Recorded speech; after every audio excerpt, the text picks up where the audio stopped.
agora e na hora de nossa morte. Amém. Santo anjo do Senhor, meu zeloso guardador, se a ti me confio a piedade divina, sempre me rege, me guarde, me governe, me ilumine. Amém. Em nome do Pai, do Filho e do Espírito Santo. Amém. Meus irmãos, mais uma vez, boa noite, salve Maria. Sejam todos bem-vindos à nossa segunda aula do curso de formação católica da Associação Diocesana Servos de Maria. Nessa noite, vamos falar sobre a estrutura da pregação e sobre a técnica a ser aplicada na pregação. Nós temos que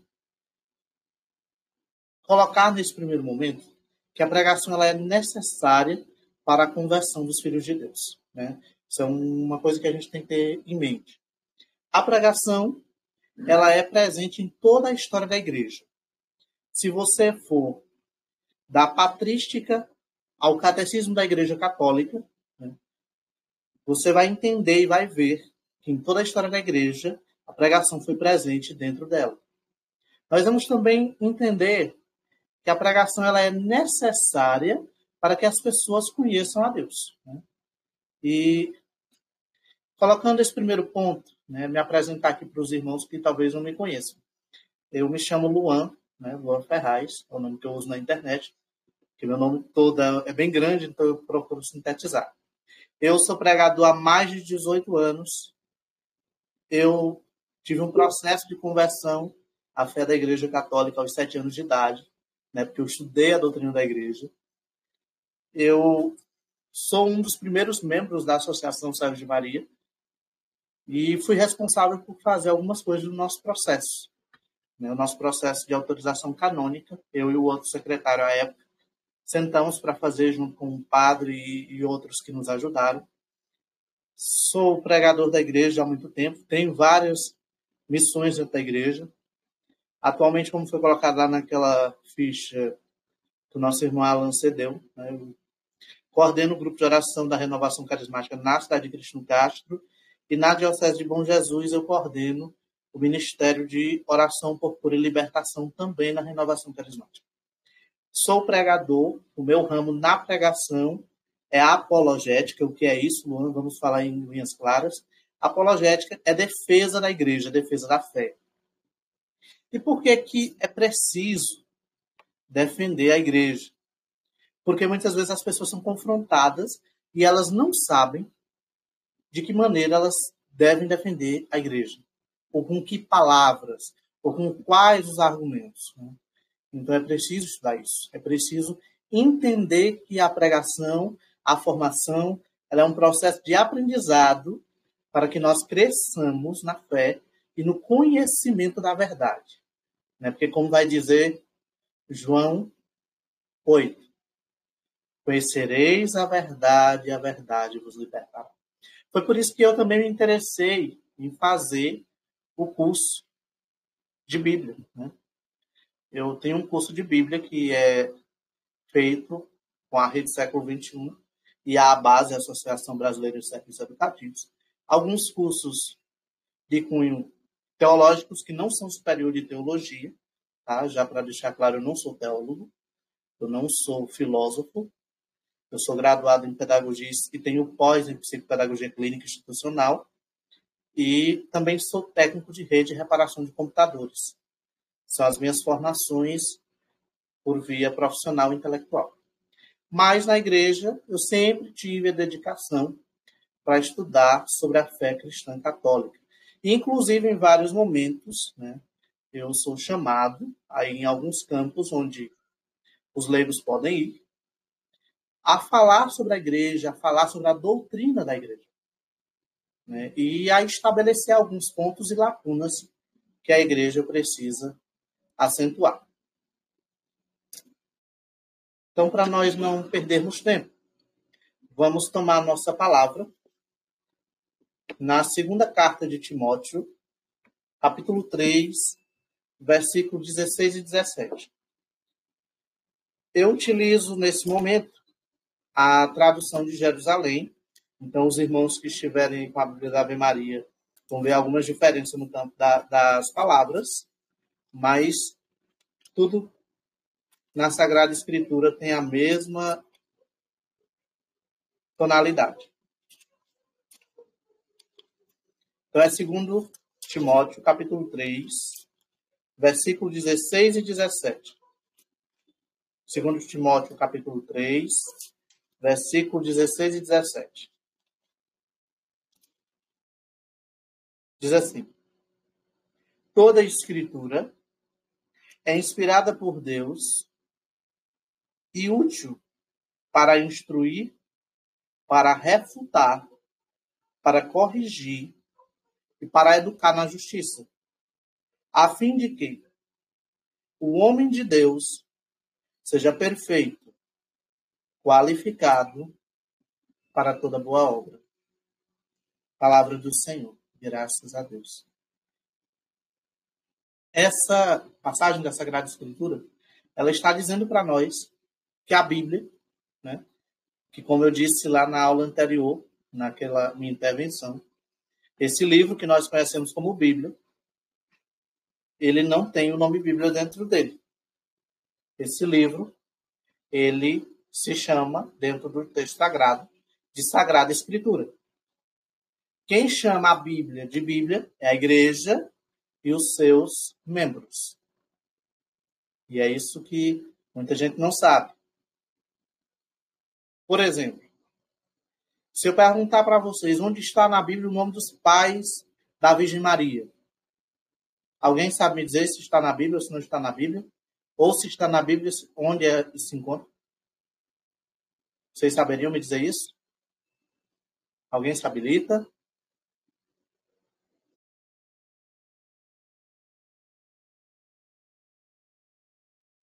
Veja bem, os pais de Nossa Senhora nós sabemos que são Santa Ana e São Joaquim. Mas se você procura de Gênesis a Apocalipse, não está em nenhum dos livros. Por quê? Porque não foi colocado na Bíblia. E alguém pode perguntar, Luan, por que não foi colocado na Bíblia? Não foi colocado na Bíblia porque a Bíblia não foi feita para falar de Nossa Senhora. Ela não foi feita para falar de Maria, ela foi feita para falar de Jesus Cristo, de Deus Pai, do Espírito Santo, do processo de salvação, da história do povo de Deus. Então, por isso que não está na Bíblia. Ah, mas tem outros livros que nos davam essas falas ou essas revelações? Sim. Como foi dito na aula anterior, alguns dos livros que são tidos como apócrifos, ou seja, não inspirados, eles têm trechos de verdade. Mas a igreja não entendeu que esses livros eram necessários para estar na Bíblia. São Jerônimo, ele tem um grande trabalho. Por quê? Porque ele ordena a ordem dos livros. Ele coloca capítulos e versículos. Eu não estou ouvindo nada. Está tão baixo o som que eu não estou entendendo nada aqui. E eu vou ver se eu consigo aumentar um pouquinho, irmãos, o som. O problema deve ser no alto-falante dela lá, Luan, porque aqui tá normal. Os outros estão conseguindo me ouvir normalmente? Aqui tá normal. Para mim tá ótimo o som. Normal. As irmãs façam o seguinte, então, olha, deixa eu instruir vocês. Vocês vão tocar na minha imagem e tem um volumezinho. Vocês puxam lá para o 200, que aí fica mais alto, tá bom? Voltando ao que eu dizia. Então, é Jerônimo que separa os capítulos, os versículos, que coloca os pontos, que diz a ordem da Bíblia e que dá ao mundo essa ordem que nós temos hoje. Por quê? Porque não existia a Bíblia.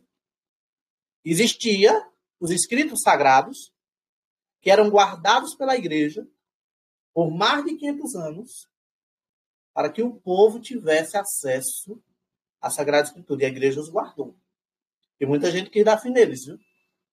Não pense que o império, que o faraó, que tantos outros não quiseram apagar a história do cristianismo, como também se faz agora. Né?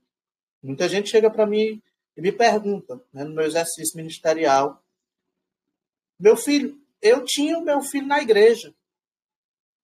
Ele foi coroinha, fez primeira comunhão, fez crisma. O menino foi para a universidade e virou ateu. E o que foi isso? Aí eu costumo dizer para o povo, a catequese, ela não termina na crisma. A catequese, ela é continuada. Os primeiros catequistas do seu filho é você e a tua casa, os seus. Então, por isso que é um processo contínuo. E aí, é preciso dizer ao povo, né, que nem tudo está na Bíblia. E que os próprios apóstolos reconhecem que nem tudo deveria estar lá. Né? João capítulo 21, lá no versículo 25, vai dizer assim: há, porém, outras coisas que Jesus fez. Se fossem escritas uma por uma, creio que no mundo não poderia conter livros que se escreveriam. Né? Então, João ele está dizendo que Jesus praticou muito mais do que está aqui. Mas nem tudo era para estar na Sagrada Escritura, que nós conhecemos como Bíblia, que vem do original biblos, né? Que quer dizer biblioteca de livros, ou coleção de livros, como queiramos traduzir. Então, é preciso dessa introdução para que as pessoas conheçam um pouquinho da história. Explicação de Timóteo. A Bíblia ela tem dois testamentos, né? O Antigo e o Novo Testamento. O Antigo com 46 e o Novo com 27 livros escritos. Sendo no Novo Testamento 14 cartas paulinas. Né? Paulo é um dos que mais escreve à igreja, ao povo de Deus. E aí é preciso que nós entendamos que a tradição tem um processo de tudo isso. Que foi os padres da igreja, foram os primeiros cristãos, os que resguardaram as escrituras. Que aí nós vamos ver adiante no nosso curso que Justino, Eusébio de Cesareia, Pastor de Hermas, Agostinho, São Tomás de Aquino, Santo Ambrósio e tantos outros fizeram com que nós tivéssemos muitas coisas de hoje. E é interessante dizer que as pessoas elas são contaminadas por uma onda de mentira. Por exemplo, aqui nós temos uma médica, né? Muita gente diz assim, a igreja já foi favorável ao aborto. Eu já estive em lugares onde eu escutei que a igreja já tinha sido favorável ao aborto. Eu disse, mas de onde o povo tirou isso? O povo tirou isso porque encontraram materiais que eram reproduzidos, mas que não foram confrontar a informação. E é preciso que nós confrontemos as informações que a gente escuta. E aí eu tive a curiosidade, nessa oportunidade onde eu ouvi isso, de perguntar. Escuta, onde a senhora escutou que a igreja já foi favorável ao aborto? E ela disse, olha, basta você ler as decretais do Papa Gregório. E aí eu sorri e eu disse, mas qual das decretais? E a pessoa ficou a ver navios, porque não sabia me dizer. Eu disse, porque a própria doutrina da igreja, num documento chamado Didaqué, ou Carta dos Apóstolos, diz lá que não se mate as crianças inocentes nos ventres das suas mães. Está lá, é o primeiro documento da história da igreja. Aí depois disseram, mas Tomás de Aquino dizia que as crianças no ventre da mãe não tinham alma. E aí eu fui novamente confrontar e disse, olha, nós estamos falando de um homem que viveu na era medieval, onde não havia ciência, onde não tinha medicina. E o que ele fala? Que não sabia quando a alma era infusa no corpo, ou seja, quando ela era colocada no corpo. Ele não diz que elas não tinham alma, é diferente.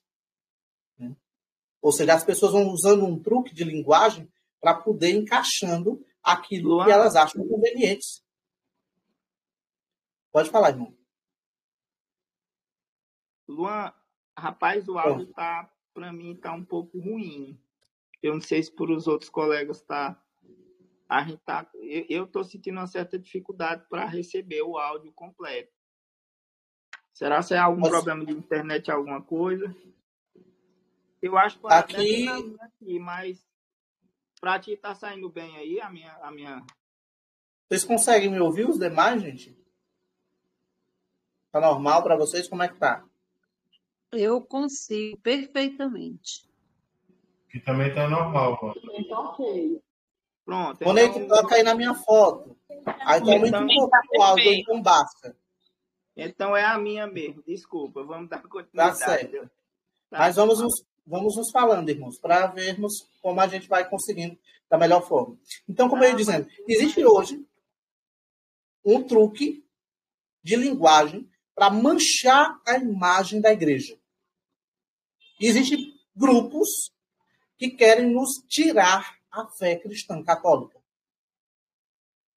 E aí, graças a Deus, que nasceram algumas iniciativas. Por exemplo, quem de vocês nunca ouviu dizer que a Igreja Católica adorava imagens? Quem de vocês nunca ouviu dizer que o celibato era errado? Quem de vocês nunca ouviu dizer que a Virgem Maria teve outros filhos? Que, eu tenho a minha visão da Bíblia. Vários de nós escutamos isso. E talvez até todo dia escutamos isso. A Bíblia diz que o dia do Senhor é o sábado e a Igreja Católica acredita no domingo. Né? A Igreja Católica mudou os 10 mandamentos da lei de Deus. Tudo isso a gente vai escutando. E aí, por isso que o pregador, ele é um homem apaixonado por Jesus. Ele precisa ser apaixonado por Jesus. E aí o Padre Vicente, né, eu estava até mostrando aqui para o Hugo agora há pouco, meu primeiro livro de apologética, ele ainda existe. Né, ele é de 1998, é o livro do Padre Vicente. A câmera está invertida para vocês, mas é um livro muito bom, depois eu vou colocar aí no nosso material de apoio.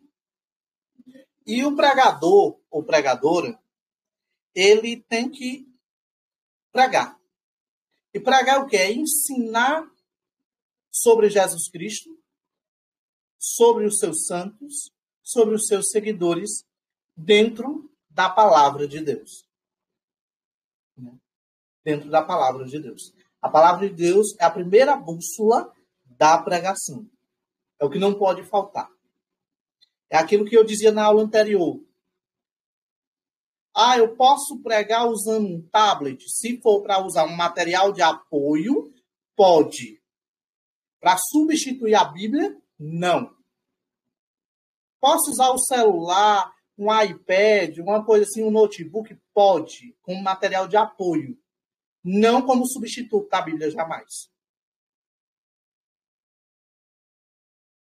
Para que serve a pregação? Para ensinar os filhos de Deus o exercício da verdade. E a verdade é quem? Jesus Cristo. Aquilo que diz em João 14,6, eu sou o caminho, a verdade e a vida. Né? E aí ele diz, ninguém vai ao Pai se não for por mim. Né? Porque não existe outro caminho fora de Jesus Cristo. Maria entendeu isso e todos os seus apóstolos e discípulos também. Né? Então é necessário entender isso. E o que a pregação não é? A pregação não é, meus irmãos, um discurso político. A pregação não é um falseamento da verdade. A pregação não é um alisar o ego do outro. Tá? A pregação não é para isso. A pregação não é para agradar público, ela é para agradar a Deus. Preciso colocar isso na nossa cabeça. É preciso que nós tenhamos em mente que a pregação é para agradar o coração imaculado de nosso Senhor Jesus Cristo. E a pregação não é um passatempo no meio das nossas reuniões. Ela é algo que ocupa um lugar principal. Junto da Eucaristia existe o sermão. O sermão é uma pregação. Em um curto espaço de tempo, mas é uma pregação. O padre, ele precisa se deter ao evangelho. Não é para falar. Claro, você pode diversificar um pouco, não fugindo totalmente do cerne, mas o cerne é o evangelho. Mas o evangelho não é para nós ficarmos debatendo ideologia, não é para nós ficarmos falando de time de futebol, de quem dança bem, né? Essas coisas. Por quê? Porque a pregação ela é para nos exortar, para nos ensinar, para que nós possamos crescer, para que os nossos, né, os seus filhos, os seus netos, os seus irmãos, seus parentes, os seus amigos, aqueles que você conheceu, eles possam caminhar com Jesus Cristo. A pregação é para isso. A pregação não é um espaço onde a gente pode ir de qualquer jeito para pregar.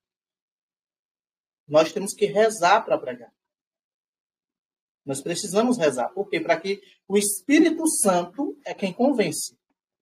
Às vezes eu escuto pessoas dizendo, vai lá e converte. Não estou ouvindo nada que você está falando. Não estou ouvindo nada, que para mim está muito baixo. Não sei o que está acontecendo. Aí, se tiver um fonezinho de ouvido, se tiver fone de ouvido, talvez melhore. Porque aqui os outros conseguem me escutar? Assim, no começo estava ruim, agora para mim está ok. Eu acredito que seja problema de internet local, de onde a pessoa pode ser, que seja a conexão. Mas para mim está tranquilo. Agora ficou Para mim o tempo todo ficou perfeito. Certo, doutora, obrigado. Eu também tive O problema. Anderson também consegue. Tem problema aqui não. Tá conseguindo ouvir, o Anderson? Tá tudo normal, nunca teve problema aqui para mim. Ok, pode ser que seja a conexão de internet, irmãos. Provável. Então, continuando. Então, a pregação, ela tem uma estrutura. Vocês viram que eu fui começando uma fala, fui introduzindo outra fala, e que eu fui apontando esses caminhos, né? E a pregação, ela tem uma estrutura, ela precisa ter um início, ela precisa ter um desenvolvimento, e ela precisa ter uma conclusão bem feita. É preciso que haja um plano de pregação para organizar as ideias acolhidas pela vontade de Deus. É por isso que o pregador reza, né? Porque o pregador ele tem que rezar para entender o que é a vontade de Deus para que ele fale para aquele povo. Porque não é só você pegar uma sequência de livros e colocar ali, não. Não é você ficar citando textos ou leituras que vai converter o coração das pessoas. Porque quem converte é o Espírito Santo. E como eu ia dizendo, às vezes as pessoas chegam e dizem assim, irmão, vai lá e converte meu marido, vai lá e converte meu filho, vai lá e converte minha esposa. Não é assim que funciona. A pregação ela é para atingir os corações, mas quem converte é o Espírito Santo. Quem realiza é o Espírito Santo. Foi o Espírito Santo que converteu Maria. Foi o Espírito Santo que deu a Nossa Senhora a graça dela virar mãe de Deus. Né? E ela foi sua divina esposa. E é preciso compreender esse processo. Outra coisa. Quando nós falamos da divisão de pregação, nós falamos de introdução, de desenvolvimento e de uma conclusão bem feita, como eu já falava antes. Na introdução, nós precisamos mostrar a importância do tema a ser pregado. Instigar o povo. Ou seja, você deve provocar a assembleia. Se eu vou falar, por exemplo, da virgindade de Maria, eu quero causar um pouquinho de fogo no povo, eu não vou pegar aquela passagem lá de Isaías 7. O profeta teve a visão de que uma virgem daria à luz o filho. Não. Essa passagem não é para isso. Eu vou lá e pego Marcos capítulo 6, versículo 3, que diz, junto de Jesus estavam seu irmão Tiago, José, Judas e João. Né? E ali eu vou explicar aquela palavra. Por quê? Porque o povo vai ficar atento para escutar o que eu vou dizer. O povo vai querer saber. E é preciso que nós falemos ao povo a verdade. Por que eles são chamados de irmãos? Eles são chamados de irmãos porque, nas línguas originais da Bíblia, que não é escrita em língua portuguesa, tá? Ela está traduzida na língua portuguesa. A Bíblia não foi escrita em português. Jesus não pisou os pés no Brasil. Quando ele veio de forma carnal. A Bíblia foi escrita em hebraico, aramaico e grego. Né? É preciso deixar isso muito claro. Ela está traduzida na língua portuguesa. E aí alguns dos termos, né, que vai ser sugenes e outros mais que vão aparecendo, a depender do evangelista. É para dizer que eles eram parentes próximos de Jesus. Labão e Ló também há essa mesma desinência quando um era tio e o outro era sobrinho. E aí no ensino próprio sobre isso a gente vai vendo. Né? O pregador ele tem o dever de se apresentar. Tá bom? É bom que ele se apresente. O tema da pregação ele pode ser também dito. Né? É uma das coisas que deve ser ditas, o tema da sua pregação. O desenvolvimento da pregação é quando nós damos a forma à pregação. É quando nós expomos com detalhes. É quando nós vamos mostrando às pessoas a importância daquele tema que nós estamos pregando. Por exemplo, se eu for falar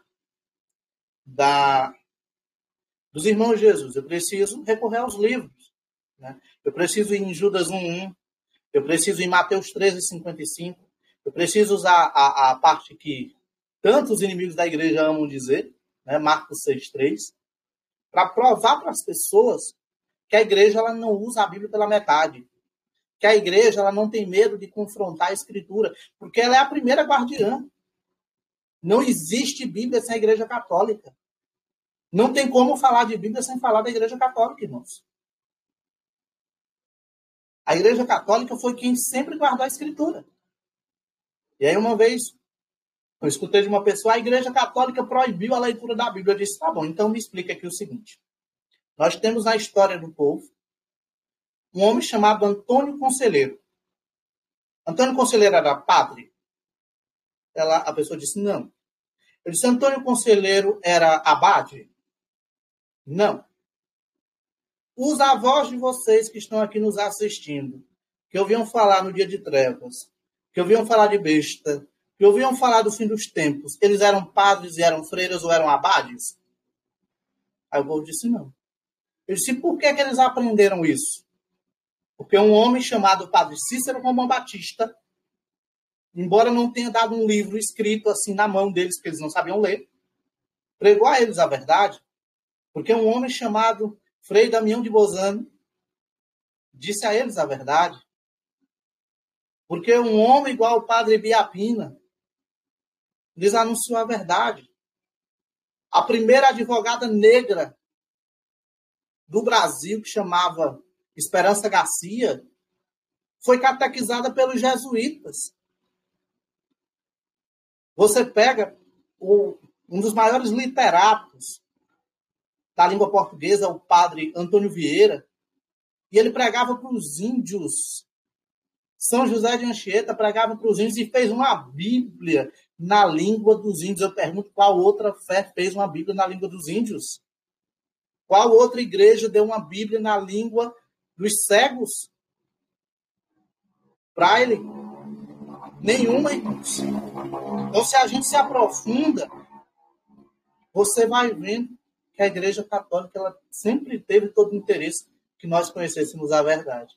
Mas, às vezes, a gente está tão obscurecido pela mentira, pelas vozes mentirosas que nos cercam, que a gente não consegue encontrar o caminho da verdade. E aí, por isso que, muitas vezes, aqueles que são seduzidos pela mentira não conseguem ouvir, escutar e enxergar a verdade.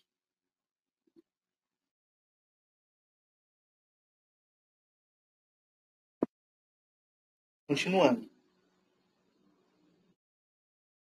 A pregação, tendo essas 3 etapas, a introdução, que é onde eu apresento o tema, me apresento, né, enquanto pregador ou pregadora, ela é importante nesse processo. O desenvolvimento da pregação, onde você vai dizer tudo aquilo que você preparou. E é por isso que é importante montar um roteiro escrito, tá bom? Para quê? Para que não aconteça de, na hora de você desenvolver a sua pregação, ou falar da sua pregação, você esquecer aquilo que você ia falar. Por isso que você reza, para saber o que é o desejo de Deus para aquilo que você precisa pregar, né? E é bom oferecer, como o irmão Alan dizia na aula anterior, jejuar também por esse momento. E se preparar, porque às vezes as pessoas chegam, mas o pregador é preparado, sim. Eu, por exemplo, guardo sempre comigo uma frase que eu escutei do padre Fernando Cascon Raposo, que ele dizia assim: meu filho, você já viu de pote seco se tirar água? E eu sorri e disse: é verdade, não se tira água de pote seco. Ele disse: é por isso que nós precisamos estudar enquanto pregadores. É por isso que nós precisamos estudar para ensinar sobre a igreja, porque a gente nunca sabe de tudo. E a gente está sempre aprendendo. Irmãos, a conclusão da pregação, ela não é um reinício da pregação. Né? Ela é uma forma em que você vai introduzir o tema, desenvolver o tema. Você vai falar ali de algumas questões que precisam ser apontadas. Mas na conclusão você nunca pode terminar com um problema. Você não pode deixar a pessoa envolvida de uma linguagem que ela não saiba para onde ela deve ir. Por exemplo, se nós formos falar de pecado, né, nós temos aqui uma mesa da palavra. E temos a assembleia. E ali talvez até tenha pessoas que você conhece. Então, você não direciona a mão na hora que estiver falando de alguns dos pecados. Você coloca a mão sobre o ombro, olha para a assembleia e fala, né, aquilo que Deus mandou. Aquilo que Deus lhe deu. A pregação não é um espaço para você jogar piadas nas pessoas. Também não é isso. Né? Isso é pecado. O pregador é o primeiro que prega, é o primeiro que assume para si as suas mazelas, os seus pecados. Ele não é mais santo do que os outros. Ele é tão pecador quanto quem está assistindo. E aí ele precisa pedir a misericórdia de Deus primeiro para ele. Por isso que é preciso rezar. E todos nós somos pecadores. Todos nós. É preciso ter isso em mente.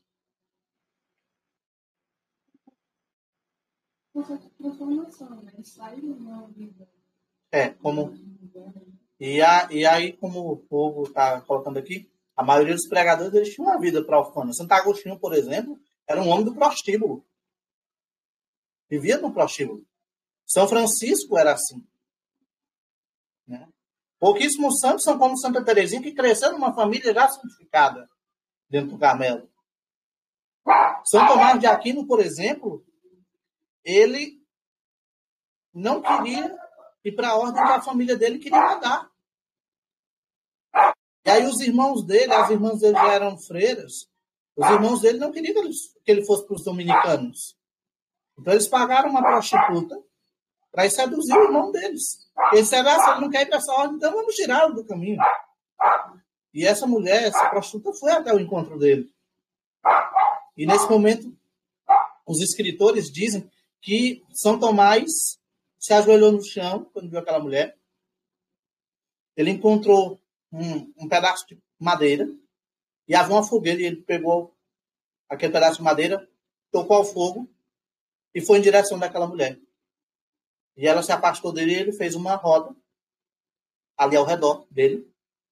E nesse momento, 2 anjos desceram e colocaram sobre ele um cordão. Né, o cordão da castidade. E ali, né, os autores que escrevem sobre São Tomás de Aquino, inclusive um grande padre, né, o La Chata, ele diz que ali São Tomás de Aquino ganhou a sabedoria angélica dos anjos. Né? Por quê?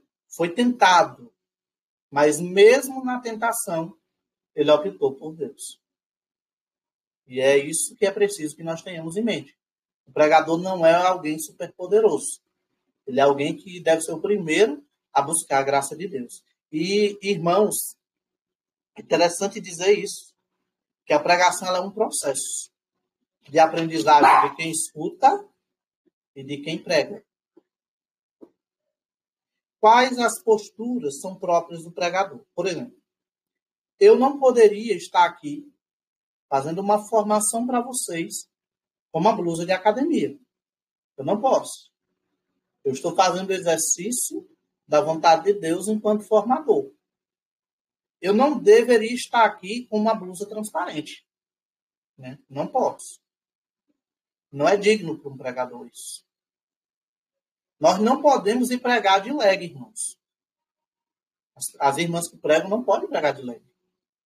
Isso é fora da modéstia. Né? E a igreja tem um parecer muito forte com relação à modéstia. O catecismo da Igreja Católica vai falar sobre isso. É importante dizer isso.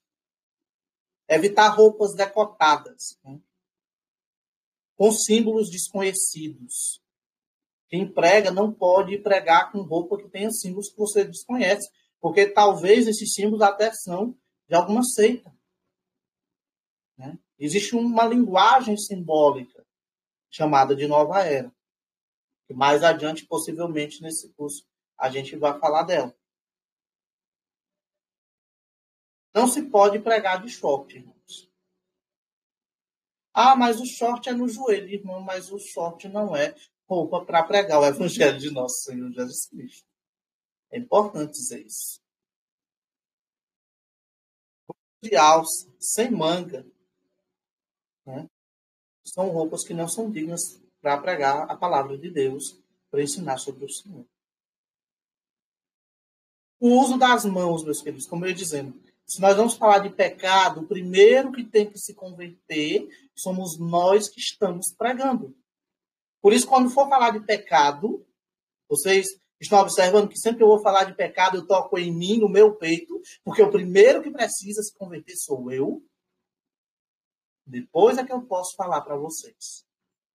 Porque a conversão tem que começar em mim. Para que as pessoas não pensem que você está usando essa passagem, ou que você está usando essa palavra, ou que você está usando esse ensino para atingir elas. É preciso ter esse cuidado.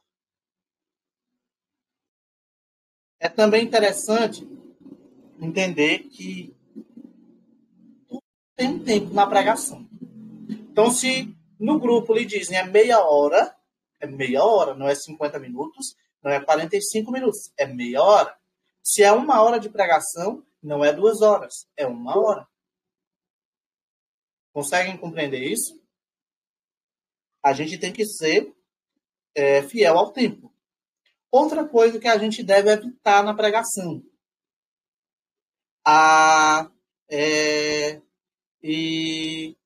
Não é verdade, tá, ou seja, né, ficar repetindo isso demais. Porque essas repetições, elas tiram a atenção das pessoas que estão nos escutando. E o pregador, ele é o próprio porta-voz da vontade de Deus. Ele é aquele que anuncia o evangelho de nosso Senhor Jesus Cristo, é aquele que anuncia a doutrina da igreja. Luan, e onde nós podemos buscar entender qual é a doutrina da igreja. Na aula anterior se falava dos 3 pilares da fé católica. O Catecismo da Igreja Católica, que o irmão Alan mostrou, o Catecismo de São Pio X, né? A própria Bíblia, e o Catecismo de João Paulo II, e há outros materiais, né? Há livros de apoio. Por exemplo, quem for pregar sobre Nossa Senhora, o uso indispensável do tratado, né? O Tratado da Verdadeira Devoção à Santíssima Virgem Maria.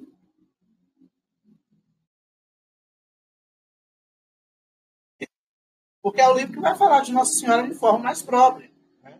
Há outros mariólogos, por exemplo, São Maximiliano Maria Kolbe, ele fala muito bem de Nossa Senhora. Santo Afonso Maria Ligório, né? é outro santo que fala muito bem de Nossa Senhora. Temos também São Bernardo de Claraval, fala muito bem de Nossa Senhora. Se eu quero falar sobre o céu, há o livro de Dom Bosco, que fala sobre o céu. Se eu quero falar de juízo final, o Catecismo da Igreja Católica fala sobre o juízo final. E é preciso que nós possamos ir lendo esse material, porque eles são necessários para ter uma boa pregação. A doutrina da Igreja, ela está toda no Catecismo da Igreja Católica. Na Igreja Católica, irmãos, não existe essa de, lá no meu pensamento, na minha opinião, lá na minha igreja, se acha assim, se pensa assim. Não, a Igreja Católica, a posição que se tem em um lugar, se tem em todo lugar. Se muda o celebrante, mas não se muda a doutrina da Igreja, porque ela é a mesma desde sempre. E é preciso dizer, aquilo que está escrito na segunda carta de Pedro, capítulo 1, versículo 20. Segunda carta de Pedro, capítulo 1, versículo 20. Vai dizer assim, ó.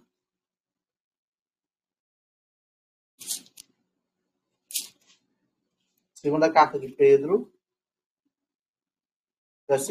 capítulo 1, versículo 20. Antes de mais nada, sabei isto, que nenhuma profecia da Escritura resulta em interpretação particular. O que a Bíblia está dizendo, irmãos? A Bíblia está dizendo para nós que a Bíblia não é a opinião de cada lugar.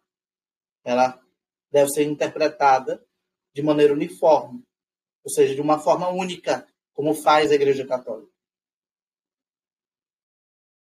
A própria Bíblia vai dizer que há uma só fé, um só Senhor, um só batismo para a remissão dos pecados. Isso está lá em Efésios capítulo 4, versículos de 4 a 6. Efésios 4, de 4 a 6. E é preciso que nós entendamos que a era apostólica, ou seja, dos apóstolos, Pedro, Paulo, dos primeiros cristãos, ela foi estabelecida lá quando Jesus estava no alto da cruz. Que ali ele entregou a igreja, representada ali por João, às mãos de Maria. Né? Filho, eis aí tua mãe. Mãe, eis aí o teu filho, já, lá em João 19, 25. E o poder das chaves. Né? O poder de dizer o que é dogma. Ele deu à igreja. Em Mateus capítulo 16, versículos de 16 a 19. Onde ele diz: tu és Pedro, né, no original, Kefas, e sobre esta pedra edificarei a minha igreja, e as portas do inferno não prevalecerão contra ela. Também Jesus, ele vai falar uma outra coisa, que às vezes quando a gente escuta assim, quem é a Igreja Católica para dizer o que é dogma para nós? Quem é a Igreja Católica para dizer o que é certo e o que é errado na minha vida? Né? Às vezes as pessoas gostam de usar essas afirmações. A Igreja Católica é, meu querido e minha querida, aquilo que diz lá em Lucas 10, versículo 16. Lucas 10, 16. O que vai dizer Lucas 10, 16? Vamos tomar a escritura para a gente não ficar perdido. Né?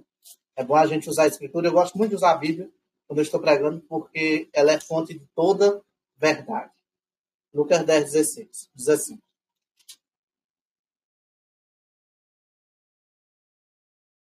quem vos ouve, a mim ouve.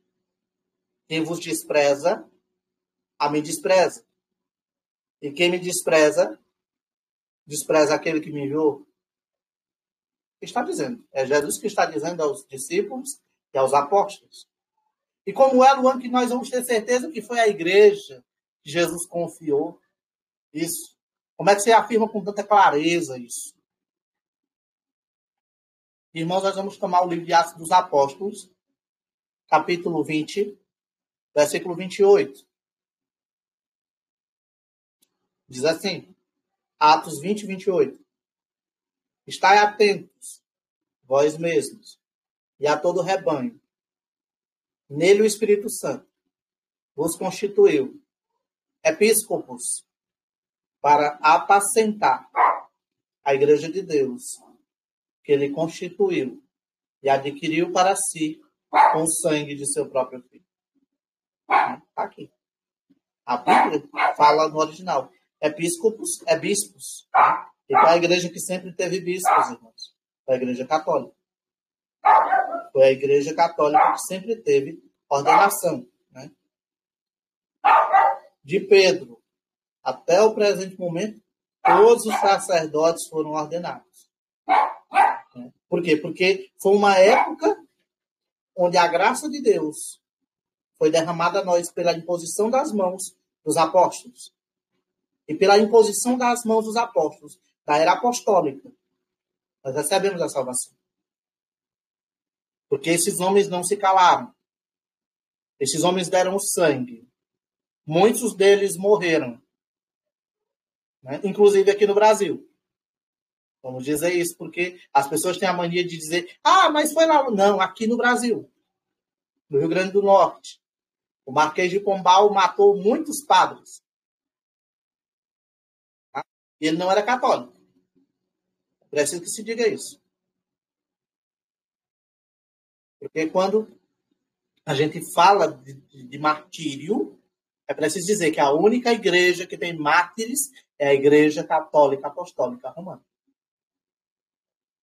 E aí, irmãos, é preciso dizer para vocês que nós temos materiais para falar de Sagrada Escritura.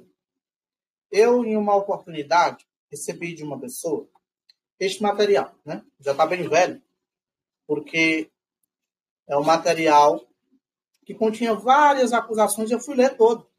Né? Eu fui ler todo para formular as respostas para essa pessoa. E como eu formulei as respostas às perguntas, eu fiquei com o dele e dei o que eu havia feito, né? Com as perguntas e as respostas. Por quê? Porque nós, que somos pregadores do campo apologético, nós estudamos aquilo que nos acusa e nós damos a defesa da igreja, a defesa da fé. Por exemplo, se diz por aí, na avenida, né, os falaciosos, os mentirosos, os caluniadores da igreja, que a igreja dizia que os negros não tinham alma. Vê se pode isso. Aí, uma vez eu também escutei num certo lugar que a igreja dizia que os negros não tinham alma. E eu disse, só uma colocação. De que ano é São Benedito? Da ordem beneditina. De 200. Mais ou menos por aí. Nessa época, já tinha acabado a lei da escravatura. São Martinho de Lima é de que cor? Nossa Senhora Aparecida é de que cor? Santa Josefina Baquita era de que cor? A pessoa ficou, não é que é verdade? Você fez uma pergunta interessante. Pois todos eles eram negros, gente. Todos eles são santos canonizados na Igreja Católica. Alguém está mentindo para nós. E não é a igreja. É preciso entender isso. Que a igreja é mãe da verdade. Ela é a guardiã da Sagrada Escritura. É a igreja que tem o corpo dos apóstolos Pedro e Paulo. Estão lá no Vaticano. É a igreja que tem os corpos incorruptos. Aqueles que a terra não comeu. Que vão ressuscitar no último dia. E vão para o céu com seus corpos mortais. Né? Que é aquele que vai do livro do Apocalipse. São os 144 mil assinalados. Que aí um outro grupo separatista, né, diz que seriam eles.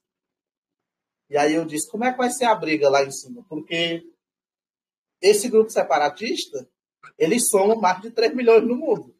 Então vai ter briga para quem vai ficar dentro e para quem vai ficar fora. Ou não seria assim? E aí eles não gostam de ser confrontados e ficam sem resposta. Às vezes me olham torto porque eu faço perguntas realmente na ponta da linha. Né? E é preciso que a gente conheça a verdade. E vendo esse material de acusação, né, eu fui ler todo ele. São várias páginas. Eu li tudo, com muita calma. Fui ler o material que eu tinha em casa, porque eu tenho uma pequena biblioteca dentro do meu quarto. Né? E eu tenho muito material de fé, né, para discutir em qualquer campo, seja ele filosófico, teológico, científico, histórico. Eu tenho. Por quê? Porque eu precisei me equipar para defender a igreja, para dizer ao povo o que é a verdade e para pregar para as pessoas. E isso não é pecado nenhum. Por quê? Porque nós precisamos defender a nossa fé. Nós precisamos conhecer a nossa fé. Se alguém quiser falar, pode ficar à vontade. Se alguém tiver alguma dúvida, se a minha linguagem não estiver muito fácil, vocês vão falando aí, porque eu preciso do feedback de vocês. Não, Luan, é assim, para mim a linguagem tá tranquila, tá perfeita. Agora eu só queria que tu enfatizasse mais, e é uma parte que eu acho muito bonita na pregação, quando você embasa, quando você faz seu embasamento teológico. Tipo, você vai fazer uma citação e você já vai no versículo, e no capítulo e no versículo indicado. Eu queria saber como é que vocês fazem isso. Como é que a gente faz o que, Ronei? Só repita para mim, por favor. No caso, assim, quando vocês vão fazer o embasamento teológico, assim, quando vocês vão embasar o que está se falando na teologia. Existe a preparação, né? Isso antes da pregação. Tipo, pronto, na hora eu vou que lá você vai falar determinado assunto, aí você disse, em Mateus, capítulo 25, versículo do 10º ao Ótimo, 10º. Bem lembrado. Gente, eu costumo dizer para o povo, né? Tem pregador que não gosta de dizer o método que usa. Eu não tenho segredo com o método que eu uso. Né? Eu não tenho medo de dizer para o povo o que eu gosto de usar. Eu gosto de usar a Bíblia de Jerusalém ou a Bíblia do Peregrino. Luan, você não tem as outras? Tem. Eu tenho Bíblia de Jerusalém, tenho Bíblia do Peregrino, tenho a tradução protestante, tenho a tradução... Já tive a tradução da Vozes, eu dei de presente. Eu tive a Bíblia TEB, não tenho mais, né? Porque eu não gosto da TEB. Não gosto da TEB por quê? Porque a forma com que a Bíblia da TEB, a tradução ecumênica da Bíblia, está organizada, eu não gosto, porque não é a mesma organização da nossa. Né? E aí fica muito ruim para pregar para o povo. E a linguagem também não é das melhores. Eu não gosto da Bíblia TEB. Os biblistas gostam? Gostam. Eles gostam, mas é minha opinião particular. Então vocês podem discordar de mim, tá bom? Isso aí não é doutrina, não é dogma da igreja. E há, inclusive, cursos de teologia e de filosofia que usam a Bíblia da TEB. Eu não gosto da Bíblia da TEB. É opinião particular minha, então vocês podem discordar, porque não é dogma da igreja, não é doutrina da igreja. Tá certo? Outro ponto. O Ronei perguntava. Como é que a gente faz para poder embasar? A gente embasa todo e qualquer assunto que a gente for pregar no catecismo da Igreja Católica. Por quê? Porque eles todos vêm com um índice temático lá atrás. Se você for pegar, por exemplo, o catecismo de São Pio X, que é o que eu tenho aqui em mãos agora, ele vai estar separado no credo, na primeira parte. Na segunda parte, fala só sobre oração. Na terceira parte, sobre os 10 mandamentos da lei de Deus. Na quarta parte, só sobre os sacramentos. Né?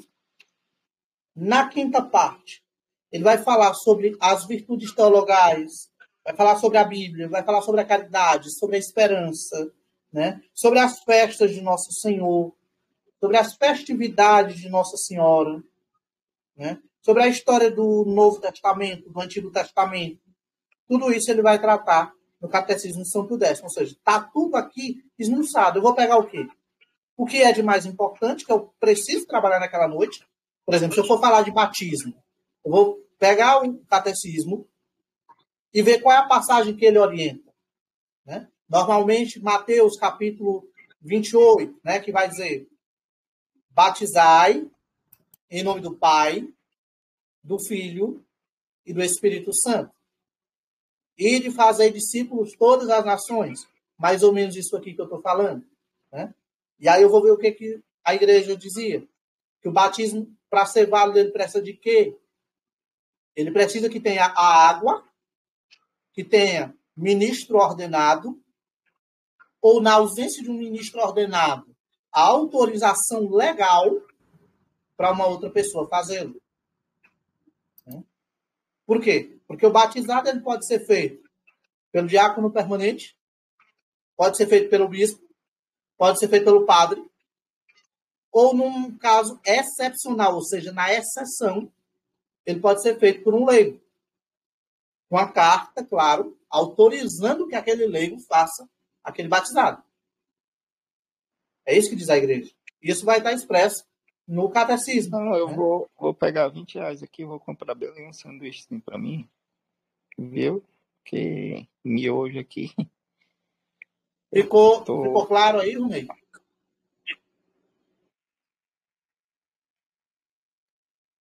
Então, assim, Opa, Luan, ficou sim, ficou. Ficou claro? O método que eu uso. O método que eu uso era também. mais assim, na verdade, era mais uma explanação assim, porque eu já imaginava a resposta. Assim. Era mais. E é bom que se faça essas perguntas mesmo. O método que eu uso. O método que eu uso em toda e qualquer Bíblia, né? Seja ela de qual tradução for. Eu não uso o método ver, julgar e agir. Né? Eu não uso esse método. Eu também não gosto. Há quem goste? Eu não uso. Porque eu fui doutrinado de uma outra forma. E assim, é uma coisa que cada pregador tem sua intimidade com a forma de trabalho. Por exemplo, eu não sou um pregador avivalista. O que é um pregador avivalista? É um pregador de muita oração, daquele que faz o povo chorar, de ir para a emoção, de fazer o povo explodir. Né? Eu não sou esse tipo de pregador. O meu campo na pregação é a defesa de fé. Eu até faço, mas não é o meu forte na pregação. Meu forte na pregação é a apologética. É isso que eu me dedico a fazer, a apologética. E na apologética, claro, tem a parte da Virgem Maria, tem a parte da igreja, tem a parte da Eucaristia, tem todos esses leques aí. Mas o meu campo de concentração é a apologética, é a mariologia, é a cristologia, né? Falar sobre Maria, sobre Jesus Cristo. E é preciso que a gente... na verdade, eu reformulei assim, a minha explanação.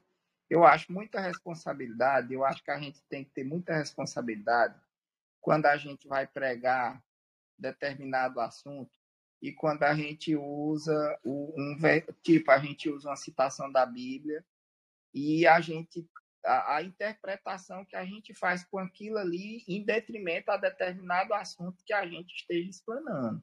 É por isso que eu acho assim, a importância da preparação, da meditação, do que realmente você tem que abordar. E é isso, era só mesmo mais uma questão de expor esse meu pensamento, né? Por isso, Ronei, que a gente precisa estudar, né? O pregador, ele é alguém que estuda, ele é alguém que lê. E ele precisa ler. Porque, irmãos, eu já vi situações em que pregadoras que têm hábito de pregar. E tempo, viu? Igual o meu. Passaram por apuros. Porque não prepararam a pregação e quiseram fazer salada mista. E a salada mista deu nas costas. Como assim? Ah, eu já sei pregar, esse tema eu já preguei 500 vezes, então eu não preciso me preparar. E aí, chegou num dia, numa bela paróquia, e tinha lá outros grupos adversos ao que a gente participava, né, diferentes, né, para ser bem mais tranquilo na minha linguagem. E a moça, o tema dela era Família na Graça de Deus. Ela foi falando, aí falou da pureza de coração, da pureza de alma, falou da castidade e falou da virgindade. Uma pessoa levantou no meio da assembleia e perguntou para ela onde é que está escrito na Bíblia que eu preciso ser casta. Aí ela disse no livro de Coríntios. E a moça continuou a pergunta e disse em qual capítulo? Ela disse, mulher, eu agora não lembro o capítulo. Aí a moça disse, como é que você vai entregar um tema e você não lembra o capítulo? Então ela foi confrontada. E é por isso que o pregador ele precisa ler o tema que ele vai pregar.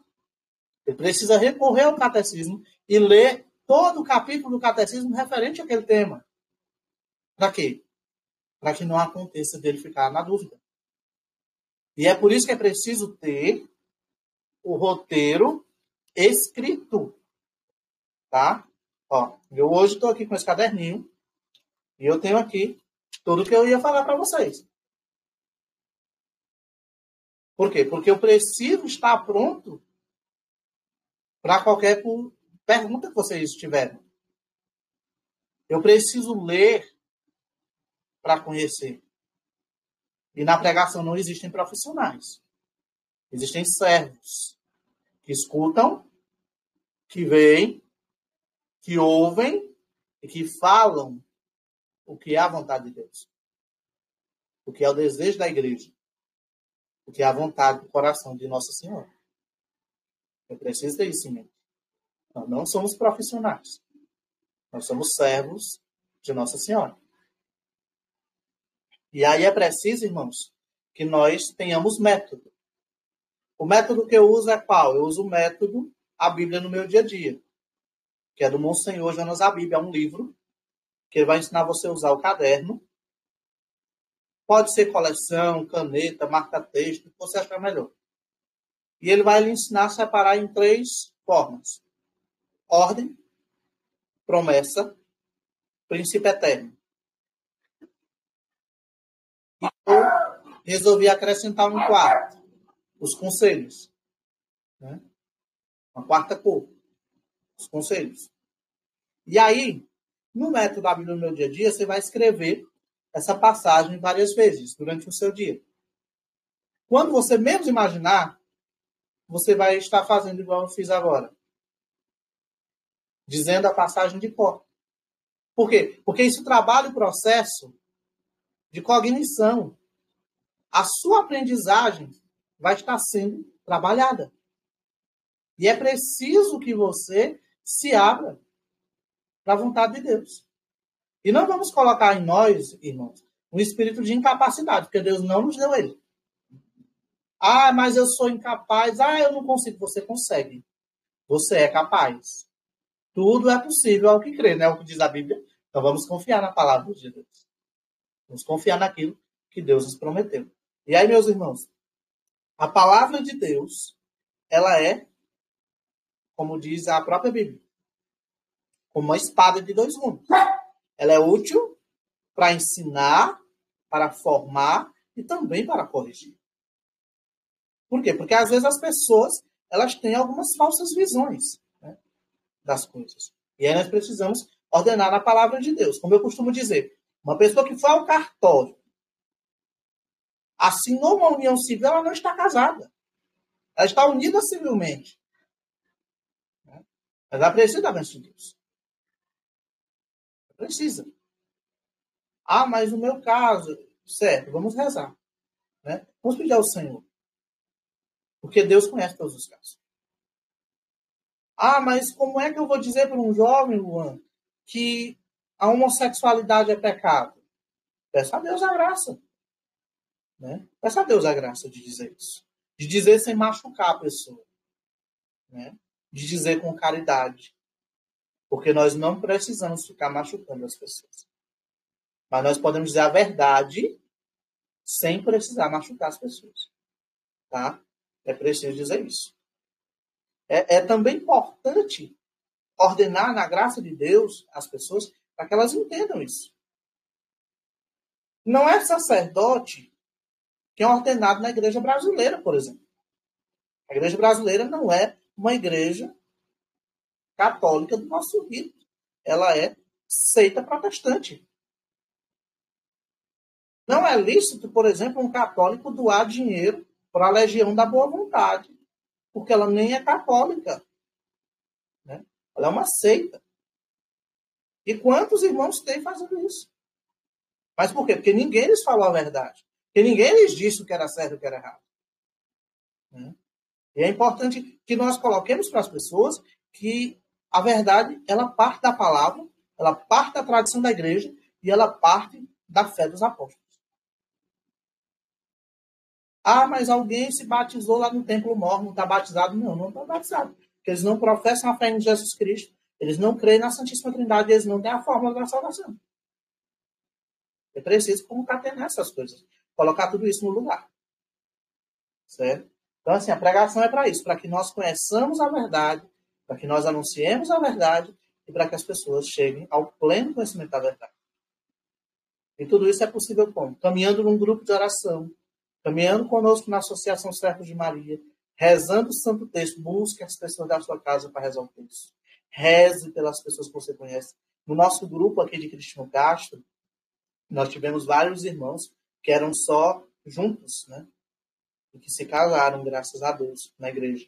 Por quê? Porque eles entenderam, através das nossas pregações, né?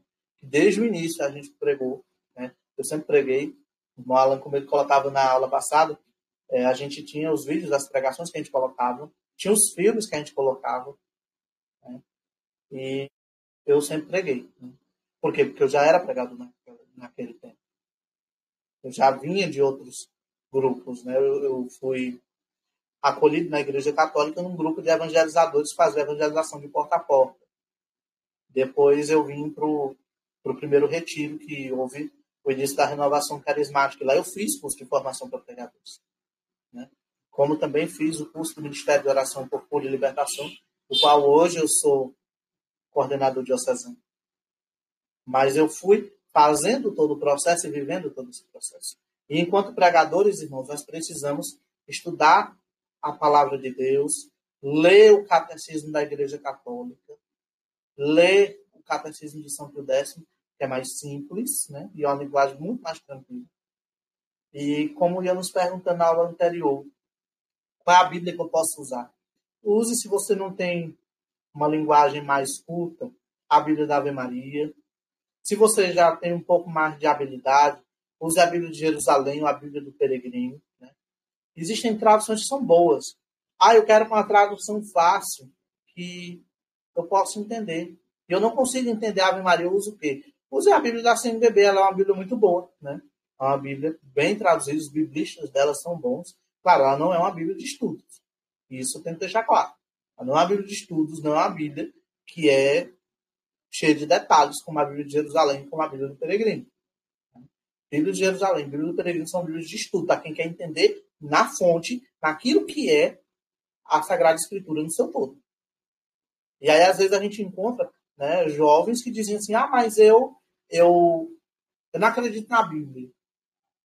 Aí eu sempre gosto de perguntar, por que você não acredita? Porque a Bíblia tem erros geográficos.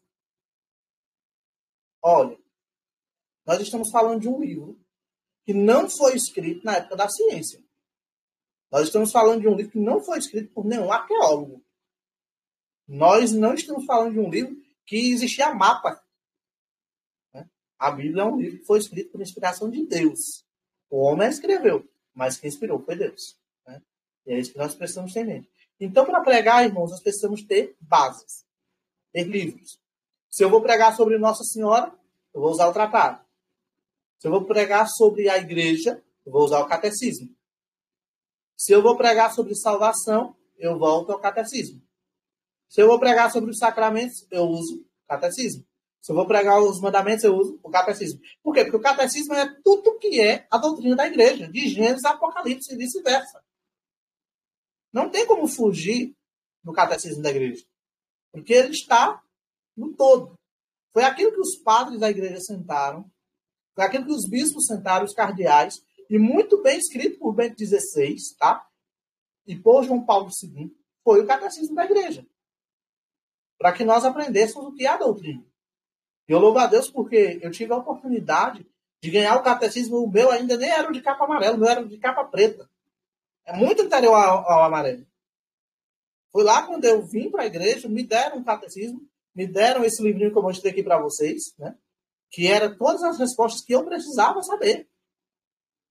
E, claro, depois disso tudo, eu ajudei, né, nessa obra aqui, que é o livro Em Defesa dos Deuterocanônicos, que é um livro que vai tratar sobre os 7 livros que os protestantes tiraram da Bíblia deles. Né?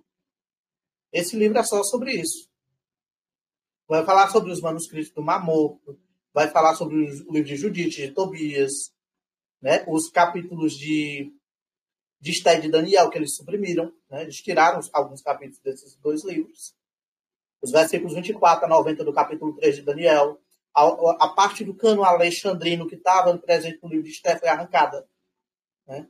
E, claro, a gente só sabe disso porque a gente estudou. Né? E aqui, ao final, a minha contribuição no livro foi essa, de ajudar a fazer a parte da Bíblia. Né? Confrontar os 7 livros com os livros do Novo Testamento, para ver se havia ou não autenticidade. Claro, isso aqui a gente faz para quê? Para que as pessoas que desconhecem, elas conheçam. Elas cheguem ao pleno conhecimento da verdade. Meus queridos, eu queria agora ouvir vocês. Se vocês têm alguma dúvida, se querem que eu volte em alguma coisa, se ficou alguma lacuna que você não entendeu, né? Eu quero ouvir vocês.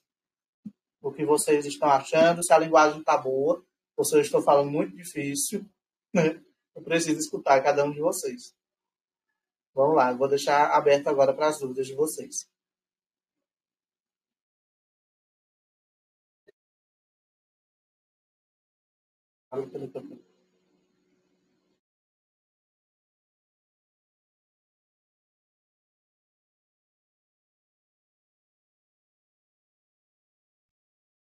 Oi, Luan, boa noite. A escolha do tema, quando você vai dar alguma palestra, alguma formação, tem diferença se um tema já foi imposto a você ou se você escolhe o tema? Tem diferença para você na hora de se preparar, escolher o seu material?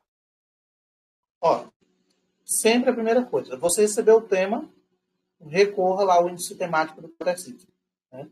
O catecismo ele separa por tema. Né? De A a Z, ele tem todos os temas. Então você vai lá, por exemplo, se eu quero pregar sobre carismas, né?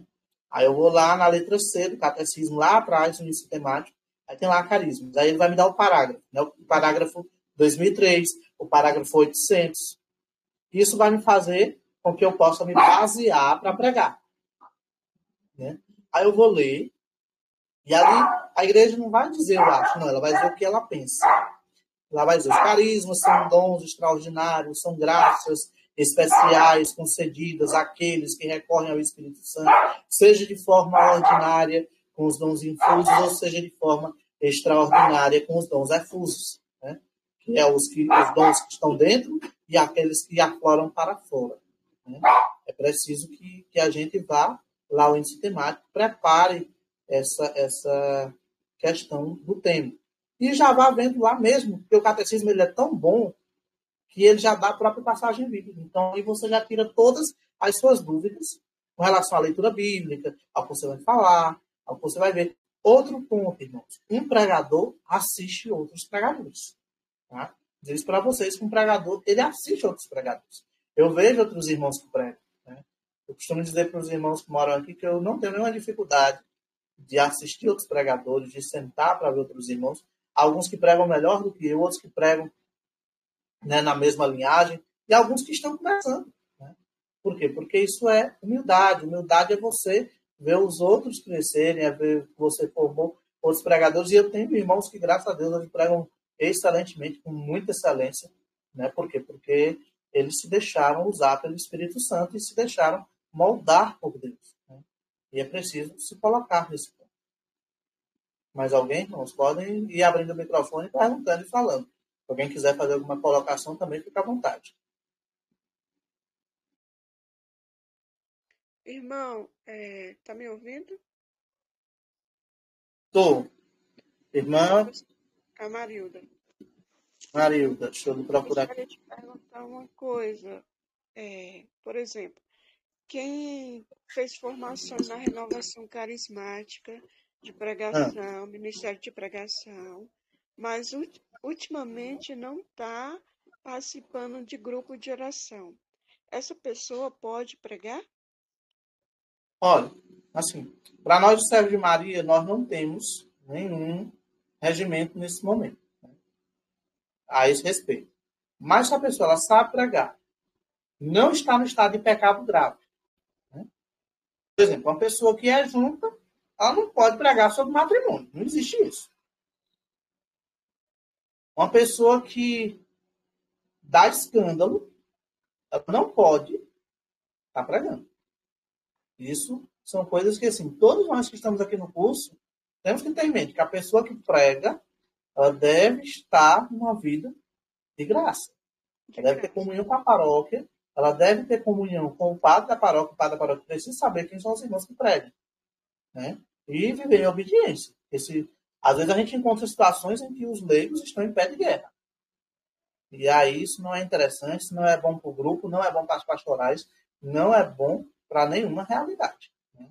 Mas se a pessoa ela sabe pregar, ela tem um carisma, vive na graça de Deus, ela frequenta o grupo, porque não é bom também colocar carreiristas nos nossos grupos, não, irmãos. Porque os carreiristas eles são danados para ir nos grupos, fazer uma carreira e depois eles deixam o fogo lá pegando e os bombeiros depois que ligam para apagar. É bom que a gente tenha. Porque assim, nas formações que eu já participei, como ministério na renovação carismática, ele fala o seguinte, que pregadores, para assumir a função de pregador, ele tem que estar ativo ao grupo de oração. Na renovação é essa regra. Aqueles que não estão, ele tem que voltar a participar do grupo até 6 meses para estar em ativo, para voltar às suas funções do ministério de servir na área de pregação. Como Exatamente. eu há muito tempo não participo do grupo de oração, devido ao tempo e à correria, porque a igreja todo dia tem alguma função, de catequista e outras coisas. E aí, eu nunca preguei. Do tempo que eu saí da renovação, eu dou formação, mas pregação, não. Sempre eu falo no grupo de servo, que eu nunca preguei no grupo de servo, eu dou formação. Pois é. E qual que é a diferença, né? A diferença de pregação para formação é que na formação eu não sou obrigado a usar a Bíblia. Isso. Na formação, eu vou falar somente da doutrina. Na pregação, eu sou obrigado a usar a Bíblia. E aí eu volto àquilo que eu disse. Eu não posso usar só o tablet, não posso só usar o iPad, não posso usar só o datashow. Eu tenho que usar o livrinho chamado Bíblia, né? Por quê? Porque ele é a fonte da pregação. Já na formação, ele não é obrigatório. Por exemplo, na pregação, o pregador ele não pode pregar sentado. Na pregação, ele não se prega sentado. Na pregação, o pregador prega em pé, a não ser que ele tenha algum problema de mobilidade, né? Algum problema nas pernas, osteoporose, alguma coisa dessa natureza, né? Mas não se prega sentado. Se pode formar sentado? Pode. Formar-se pode formar sentado. Numa conferência, o conferencista ele decide se ele quer fazer a conferência sentado ou em pé. Mas na pregação, a pregação deve ser de pé. Isso é regra. Entenderam? Mais alguém? Mais alguma dúvida?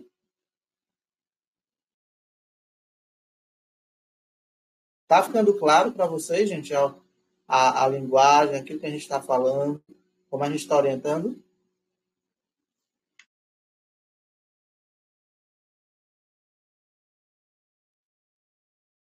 Ou todo mundo está entendendo tudo, ou todo mundo não está entendendo nada.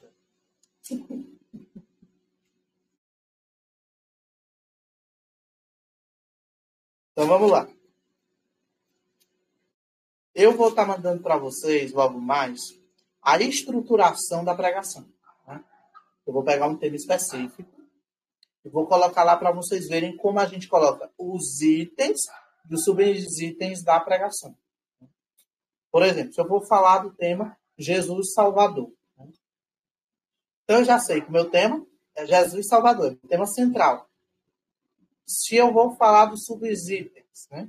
O que é necessário para ser salvo? Primeira pergunta. O que é preciso para se salvar? Segunda pergunta. Terceira pergunta. Quem pode me salvar? Quarta pergunta. Quais os meios preciso para ser salvo? Então, vocês olhem que eu já estou fazendo as perguntas que vai dar uma pregação inteira. Por quê? Porque isso é o que a gente faz na pregação. Você leva a pessoa a ser atraído, você leva a pessoa a se motivar pela pregação e você leva a pessoa à salvação. O foco da pregação não é o pregador, é Jesus a quem ele prega. É a Virgem Maria como medianeira. São os santos da igreja como personagens do processo de salvação. Né? Eles não são salvadores, mas eles são personagens do processo de salvação. Outro ponto. O pregador deve falar com clareza ao povo. Né? Não é interessante que o pregador ele fique preso numa linguagem que o povo não entende. Né? Ele tem que falar o máximo possível a língua daqueles que estão ali. Por mais difícil que o tema seja, mas é preciso estar em pé de igualdade com o tema ali que é discutido, com a fala e com a linguagem. Preciso que haja essa linguagem, a comunicação direta. Outro ponto, o pregador ele não deve estar preso no ampão, irmãos. Né? Na mesa da palavra, ele não deve ficar só lá. Saia, fale, olhe para o povo, olhe nos olhos das pessoas com as quais você vai pregar. Tá bom? É importante salientar isso, colocar isso.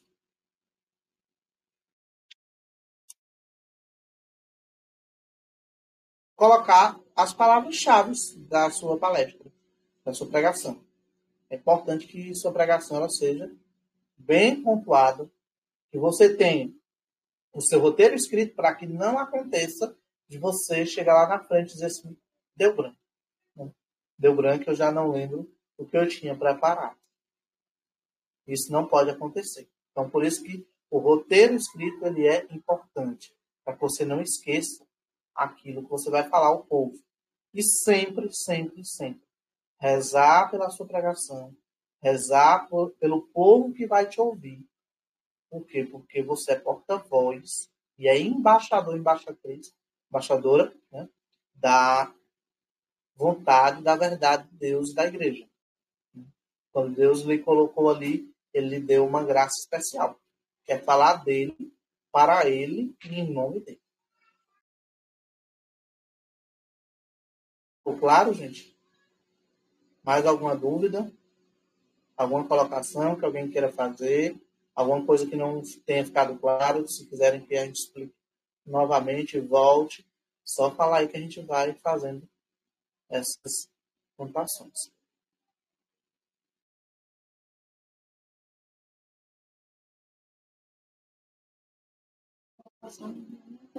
Nenhuma pergunta. Você não tem resposta. Liga o microfone.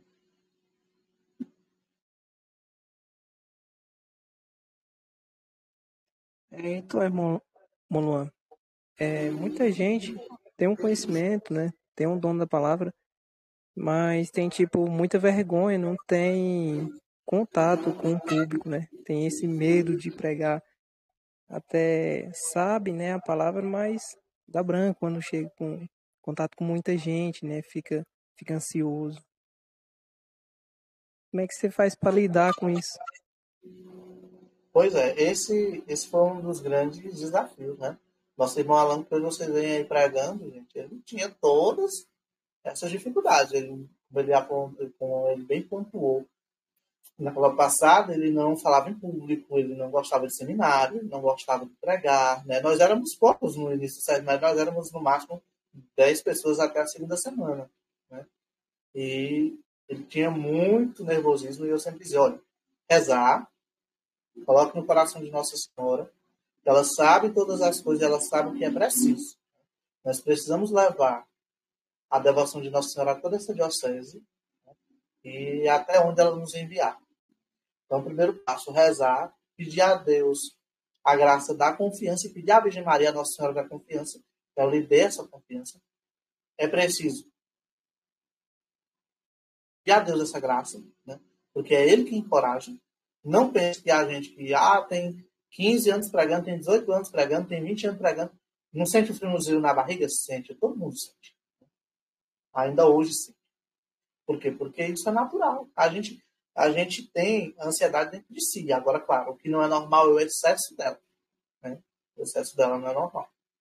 Mas a gente se coloca na presença de Nossa Senhora, pedindo a confiança, rezando o Santo Rosário e o Santo Terço, Nossa Senhora vai impulsionando, vai dando coragem, né? E algumas pessoas também gostam de fazer o teste do espelho, né? Pregar olhando ali para o espelho. Por quê? Porque vai ver a si próprio, vai lembrar que você é reflexo da vontade de Deus e que ele, sendo divino autor, divino mestre, aquele que confiou a Nossa Senhora, que era uma menina de 14 anos, né? Aproximadamente. Uma menina que o sim dela mudou a história da humanidade. Então, confiando, assim como Nossa Senhora, na vontade de Deus, ele vai dando a coragem, ele vai impulsionando, ele vai dando a fortaleza, né? De corpo e de alma para que a gente possa pregar aos outros, anunciar, sem medo, sem temor e sem nenhuma forma de contristamento, de tristeza, né? Porque a palavra de Deus vai nos dar alegria, né? Santo Agostinho vai dizer que um santo triste é um triste santo. Então, por isso, nós precisamos pedir a alegria que vem de Deus, vem do coração imaculado de Nossa Senhora, né? Porque Nossa Senhora contemplou a graça da ressurreição de Nosso Senhor. E é sempre isso. A pregação ela deve apontar, se é, por exemplo, um pecado, apontar que o pecado existe, dizer quais são as formas de pecado, né? Pecado original, pecado mortal, pecado venial. Mas, claro, falar de reconciliação, né? Confissão, que os pecados têm perdão, né? Exceto o pecado contra o Espírito Santo, mas todos os outros pecados têm perdão. Toda e qualquer pessoa pode receber o perdão de Deus, de todos os outros pecados, né? E Deus, ele é um pai de amor, e ele é um pai da misericórdia. E como Santa Faustina bem aponta, a misericórdia é a última tábua de salvação da humanidade. Alguém mais, gente?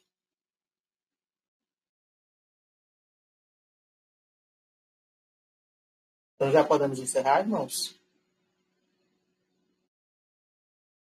Vocês ainda tem mais alguma dúvida, alguma colocação, querem fazer alguma pergunta? Da minha parte, eu acredito que eu dei tudo aquilo que a gente planejou. Tá bom? Estamos aí a 1h35.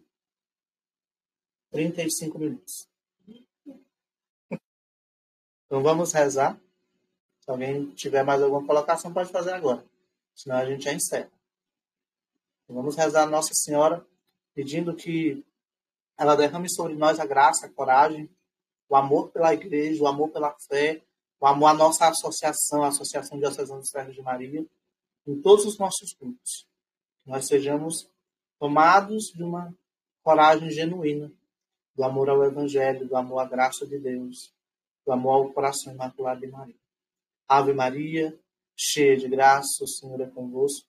Bendita sois vós entre as mulheres, bendito é o fruto do vosso ventre, Jesus. Santa Maria, Mãe de Deus, rogai por nós, pecadores, agora e na hora de nossa morte. Amém. Santo anjo do Senhor, meu zeloso guardador, se a ti me confio a piedade divina, sempre me rege, me guarde, me governa, me ilumina. Amém. Nós estivemos aqui reunidos em nome do Pai, do Filho e do Espírito Santo. Amém. Fiquemos em paz e que o Senhor nosso Deus os abençoe, hoje e sempre. Amém. Muito obrigado pela presença de vocês. Até a próxima segunda-feira, com a nossa próxima aula, que o nosso irmão Alan irá ministrar novamente. Com Deus e boa noite.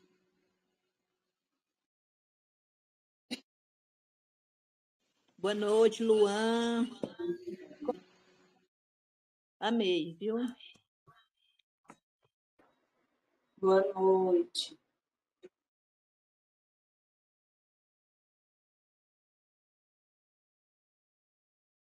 Boa noite a todos. Salve Maria. Boa noite a todos. Salve Maria. Fiquem com Deus. Boa noite.